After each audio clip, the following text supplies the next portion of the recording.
Hello, I'm Dr. Priscilla, a native English speaker, and I live in the US.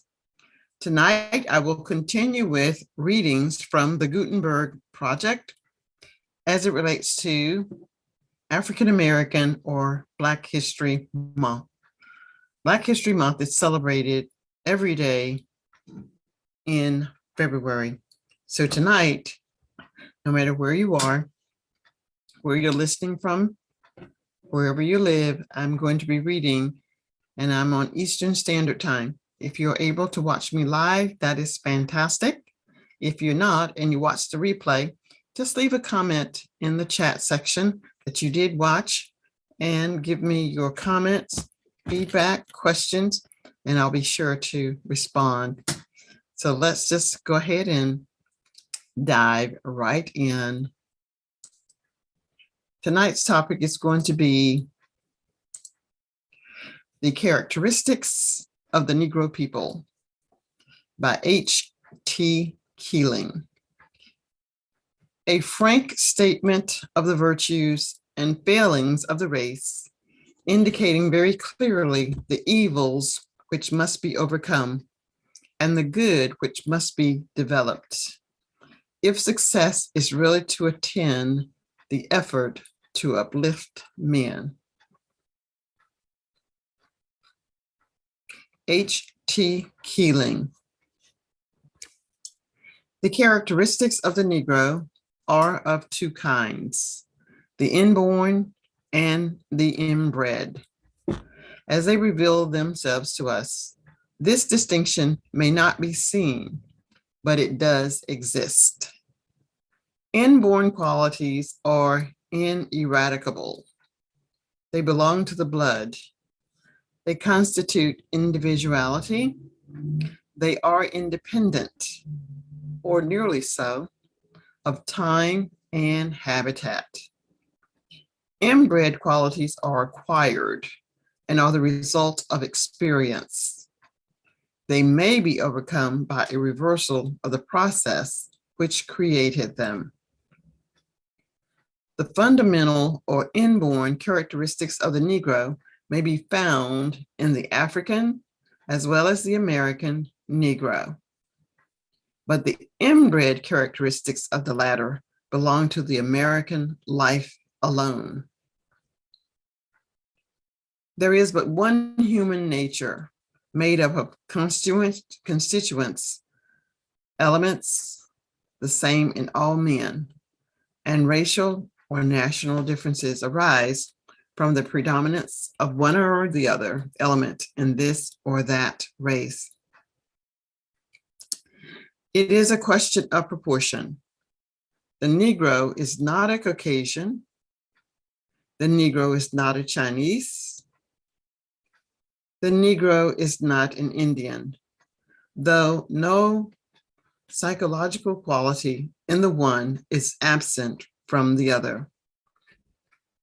The same moral sense called conscience, the same love of harmony in color or in sound, the same pleasure in acquiring knowledge, the same love of truth in word or of fitness in relation, the same love of respect and approbation, the same vengeful or benevolent feelings, the same appetites belong to all, but in varying proportions.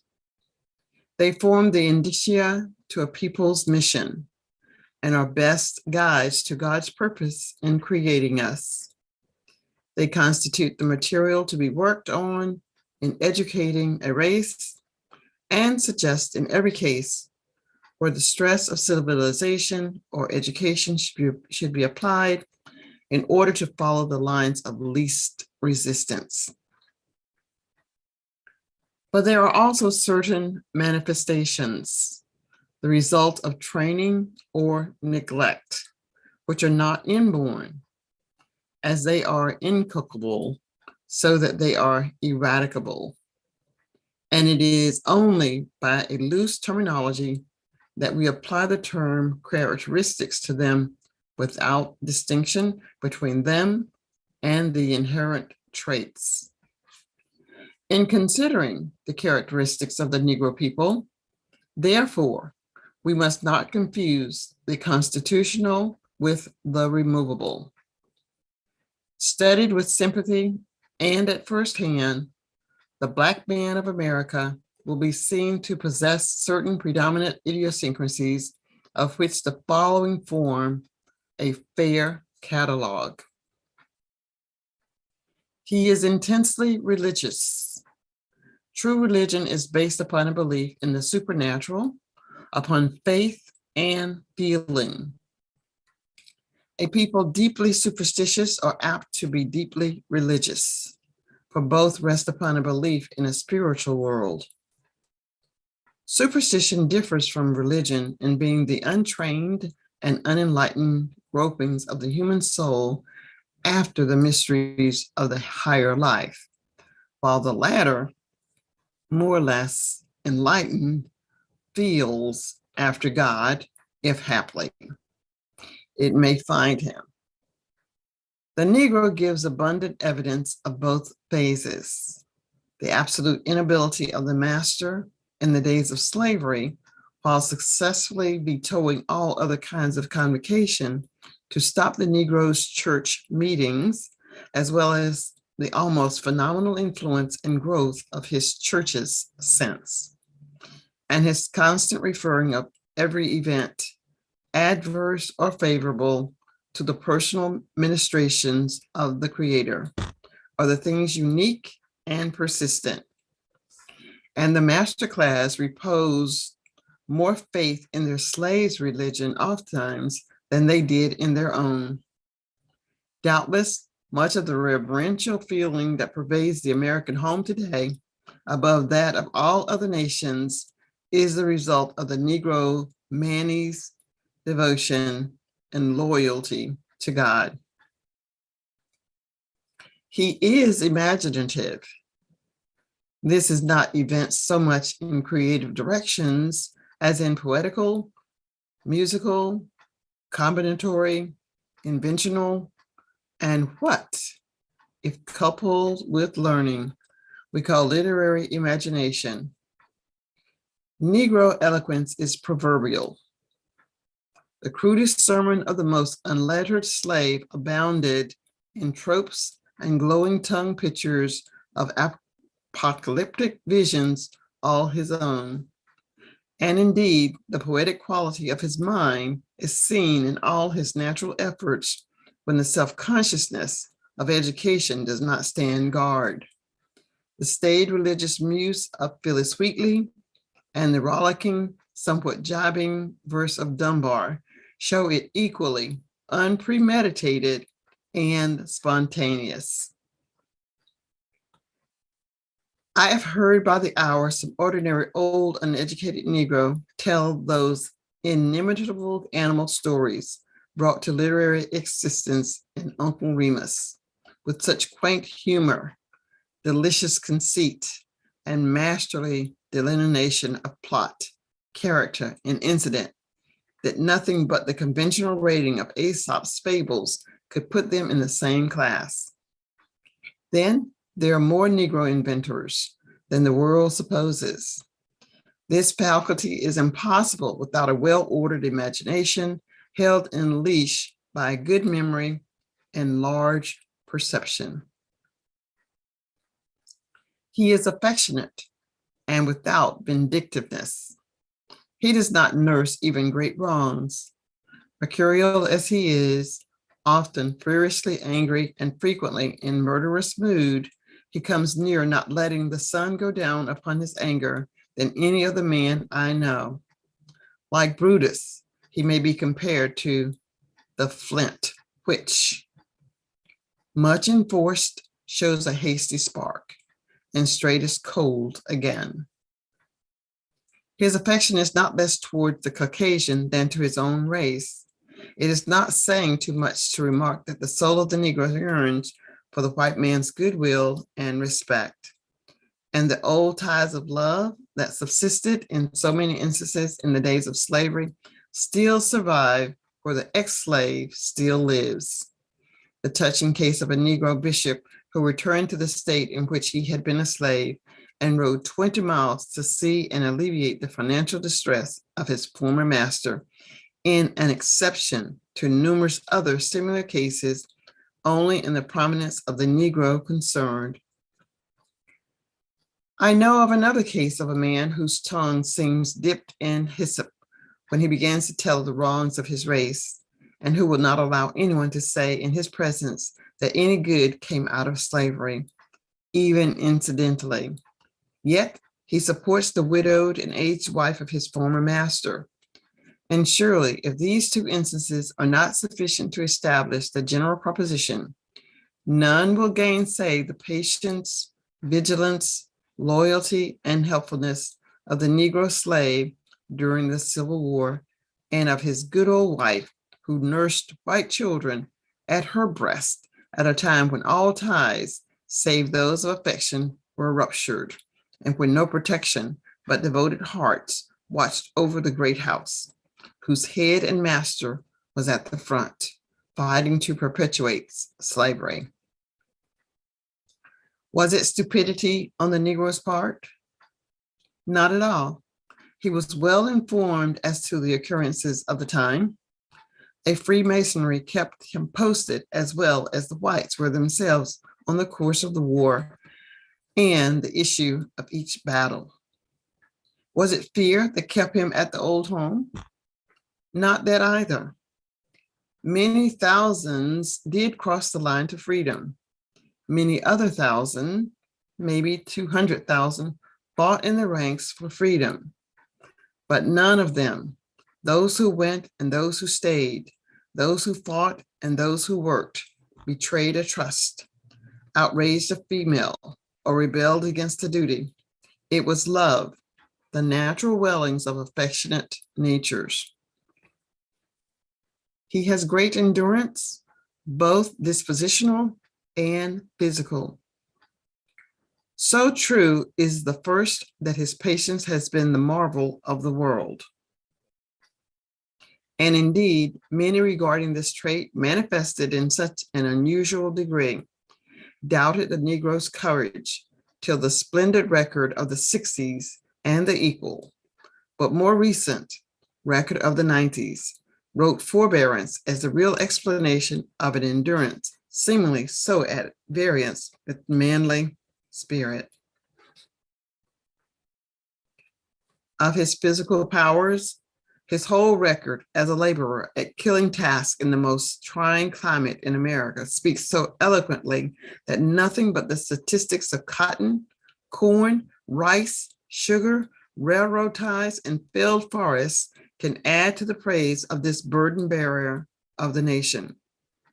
The census tables here are more romantic and thrilling than figures of rhetoric. He is courageous.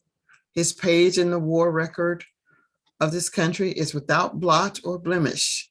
His commanders unite in pronouncing him admirable for courage in the field, commendable for obedience in the camp, that he should exhibit such excellent fighting qualities as a soldier, and yet exercise the forbearance that characterizes him as a citizen is remarkable.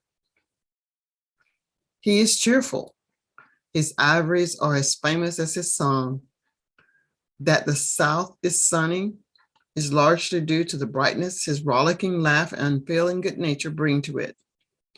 Though the mud sill of the labor world, he whistled as he hoes, and no dark broodings or whispered conspirings mar the cheerful acceptance of the load he bears. Against the rubber bumper of his good cheer, things that have crushed and maddened others rebound without damage. When one hears the quaint Jubilee songs set to minor cadence, he might suppose them the expressions of a melancholy people. They are not to be so interpreted.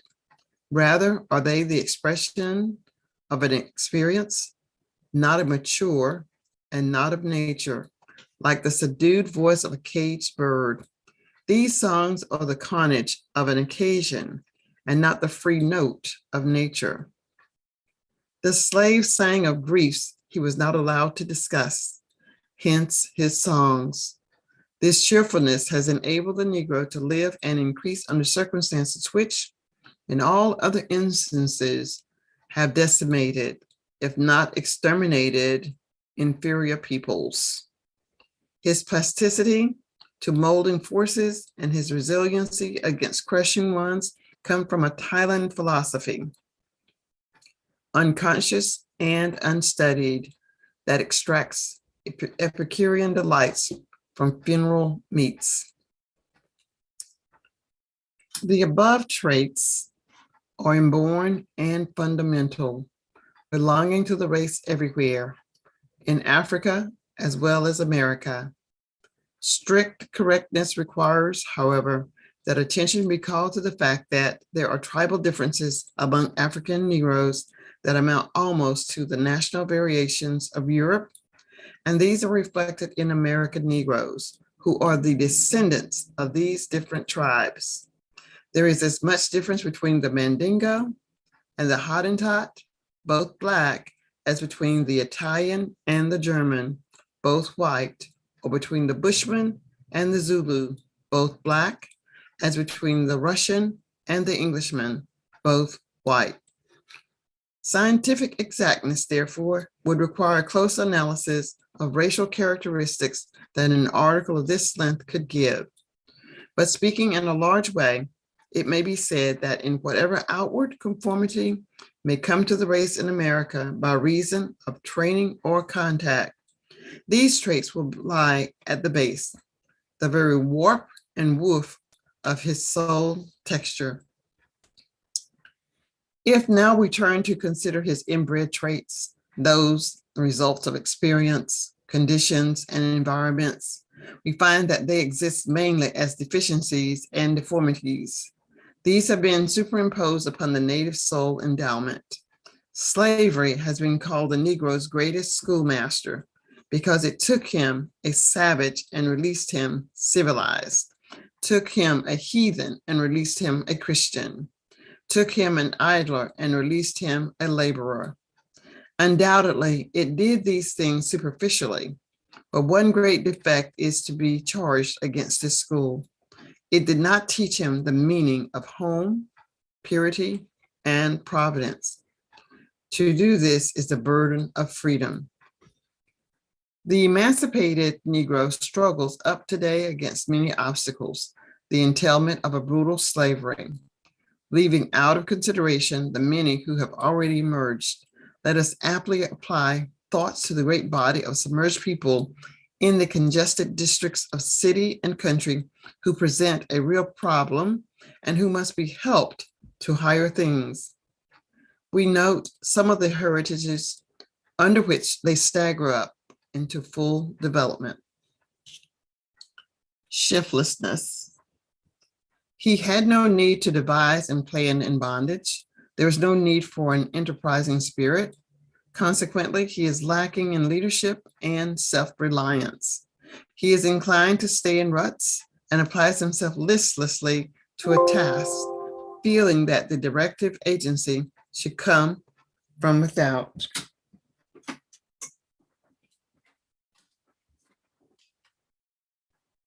Incontinence. It is not to the point to say that others are too. Undoubtedly, example has as much to do with this laxity as neglect. We simply record the fact. A slave's value was increased by his prolificacy. Begetting children for the auction block could hardly sanctify family ties. It was not nearly so necessary for a slave to know his father as his owner. Added to the promiscuity encouraged and often forced among this class was the dreadful license which cast lustful Caucasian eyes upon likely Negro women. Indolence. Most men are, especially in a warm climate, but the Negro acquired more than the natural share, because to him, as a bondman, laziness was great gain, for he had no pecuniary interest in his own labor. Hence, holidays were more to be desired than whole labor days, and he learned to do as little as he might, be excused as often as he could, and hail Saturday as the oasis in a desert week. He hails it yet. The labor efficiency of the Negro has greatly increased since the emancipation, but self-interest is a factor now. In 1865, each Negro produced 2/3 of a bale of cotton. Now he produces an average of 1 whole bale to the man. But there is still woeful waste of productive energy, a calculation showing the comparative productive capacity, man for man, between the northern and southern laborer would be very interesting. Improvidence and extravagance. He will drop the most important job to go on an excursion or parade his lodge. He spends large sums on expensive clothing and luxuries while going without things necessary to a real home. He will cheerfully eat fat bacon and cornbread all the week in order to indulge in unlimited soda water, melon, and fish at the end. In the cities, he's oftener seen dealing with the pawnbroker than the banker. His house, when furnished at all, is better furnished than that of a white man of equal earning power, but is on the installment plan. He is loath to buy a house because he has no taste for responsibility, nor faith in himself to manage large concerns. But organs, pianos, clocks, sewing machines, and parlor suits on time have no terrors for him. This is because he has been accustomed to think in small numbers. He does not regard the Scotsman's mickle because he does not stop to consider that the end is a muckle. He has amassed at full valuation nearly $1 billion worth of property. Despite this, but this is about 1/2 of what proper providence would have shown. Untidiness. Travel through the South and you'll be struck with the general misfit and dilapidated appearance of things. Palings are missing from the fences, gates sag on single hinges, houses are unpainted, window panes are broken, yards unkempt, and the appearance of squalor greater than the real is seen on every side. The inside of the house meets the suggestions of the outside. This is a projection of the slave's quarters into freedom. The cabin of the slave was, at best, a place to eat and sleep in. There was no thought of the aesthetics in such places.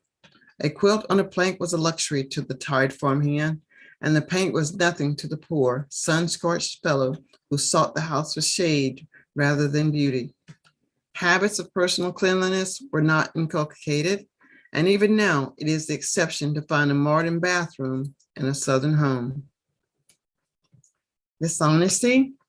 This is the logic, if not the training, of slavery. It is easy for the unrequited toiler in another's field to justify reprisal. Hence there arose among the Negroes an amended commandment which added to "thou shalt not steal" the clause, except thou be stolen from. It was no great fault then, according to this code, to applaud a pig, a sheep, a chicken, or a few potatoes from a master who took all from the slave. Untruthfulness. This is seen more in innocent and childish exaggeration than in vicious distortion. It is the vice of untutored minds to run to gossip and make miracles of the matter of fact.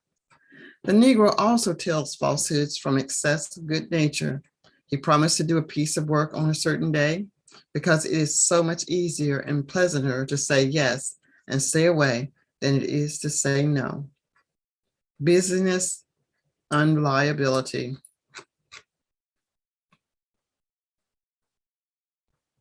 He does not meet a promise in the way and at the time promised.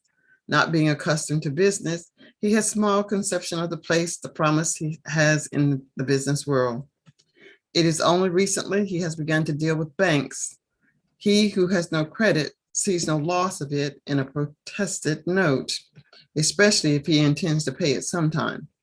That chain which links one man's obligation to another man's solvency, he has not considered. He is really as good and safe a debt payer when he owes a white man as the latter can have. But the methods of the modern bank, placing a time limit on debts, is his detestation. He much prefers the laissez-faire of the Southern plantation store. Lack of initiative. It was the policy of slavery to crush out the combining instinct, and it was well done. For outside of churches and secret societies, The Negro has done little to increase the social efficiency, which can combine many men into an organic whole, subject to the corporate will and direction. He has, however, made some hopeful beginnings. Suspicion of his own race. He was taught to watch other Negroes and tell all that they did. This was slavery's native detective force to discover incipient insurrection. Each slave learned to distrust his fellow, and added to this is the knowledge one Negro has that no other has sufficient experience in business to be a wise counselor or a safe steward of another man's funds. Almost all Negroes who have acquired wealth have entrusted its management to white men. Ignorance. The causes of his ignorance all know. That he has thrown off one half of it in 40 years is a wonderful showing, but a great incubus remains in the other half, and it demands the nation's attention. What the census call literacy is often very shallow. The cause of this shallowness lies in part in the poor character and short duration of Southern schools, and the poverty that snatches a child from school prematurely to work for bread in the multitude of mushroom colleges and get smart, quick universities scattered over the South, and in the glamour of a professional education that entices poorly prepared students into special work. Add to this, too, the commercialization of the age, which regards each day in school as a day out of the market. Boys and girls by scores learn the mechanical parts of typewriting and stenography without the basal culture, which gives these callings their greatest efficiency. They copy a manuscript, Chinese-like, mistakes and all. They take you phonetically in sense and as well as sound, having no reserve to draw upon to interpret a learned allusion or unusual phase. Thus, while prejudice makes it hard to secure place, auto deficiency loses many a one that is secured. So this takes us to the end of our reading for this evening. For those of you who are watching me live, I want to say thank you so much for being here, being a part of this live stream. I do value and appreciate each and every one of you that is here. And I want to make sure that I invite you to join me on tomorrow when I will read again from the same book that I'm reading from. I'm not exactly sure which topic I will choose for tomorrow, but I hope that you enjoyed the reading. Again, I'm Dr. Priscilla, a native English speaker, and I live in the US. Until tomorrow, take care. Bye for now.